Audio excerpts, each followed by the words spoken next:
So living room area, good size. Bedroom area, great size. This is king sized, easily a California king.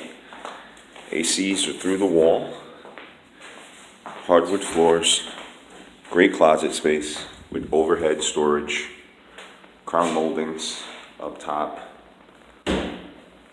Pre-war elevator building with live-in, super, and laundry. This 2-bedroom is on the first floor as you enter the building. Second bedroom is still queen sized, at least.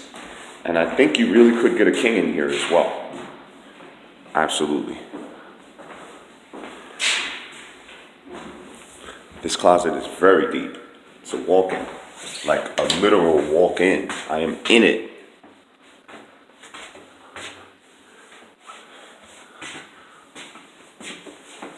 That's about 4 feet by 6 feet in depth.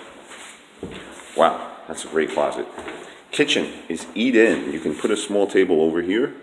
You've got all your appliances, microwave, dishwasher, new stove, fridge, an additional counter space and pantry space with a window as well.